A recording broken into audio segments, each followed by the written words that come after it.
चो सुभान अल्लाह के चट गदो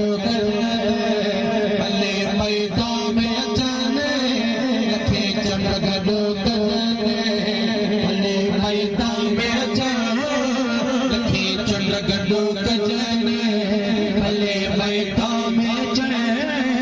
मेरी अखे सब हुए पुजंदार हसीनन जो हुस्न हसीनन जो हुस्न हसीनन जो हुस्न हथ खणी चो सुभान अल्लाह साले मोहम्मद साईं कुर्ब हथ बुलंद करे चो सुभान अल्लाह हसीनन जो हुस्न हसीनन जो शार लिखे तो दुनिया में को अहड़ो चेहरो आयो ही ना खुदा पाक अहड़ो सुनो आयो ही ना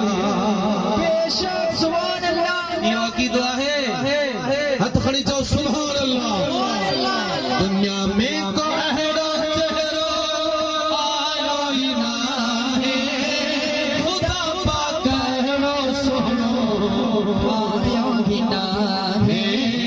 खुदा पाक अहड़ो सुनो आयो ही ना खुदा पाक अहड़ो सुनो आयो ही ना ठाही दो खुदा न चाही दो खुदा न ठाही दो खुदा ये मुस्तफा के ठायो थायो के न ठायो थायो जे पांजे हबीब के चाहयो थायो के न चाहयो बेशक सुभान अल्लाह ठाही दो खुदा न चाही दो खुदा न ठाही दो खुदा न चाही दो खुदा उनलो आयो असा जे हसीनन जो हुस्न हसीनन जो यूसुफ जो हुस्न मिस्र में मशहूर और तुम डिठो हथ कटिया जन मुझे मुस्तफा के डिठो सिर देई छड़ियो सुभान अल्लाह शायर थो लिखे डिठो जन बेसाई यूसुफ कटियो पंहिंजो आंगिरो अकुल सब विञाए वेठो सटियो पंहिंजो आंगिरो अकुल सब विञाए वेठो सटियो पंहिंजो आंगिरो डिठो जन मुस्तफा घुरिया घर ऐं बचा डिठो जन मुस्तफा लब्बैक लब्बैक या रसूल अल्लाह लब्बैक लब्बैक या रसूल अल्लाह लब्बैक लब्बैक लब्बैक या रसूल अल्लाह डिठो जन मुस्तफा घुरिया घर ऐं बचा डिठो जन मुस्तफा घुरिया घर ऐं बचा बचल हुई जान साड़ी नौ कटे हसीनन जो हुस्न हसीनन जो हुस्न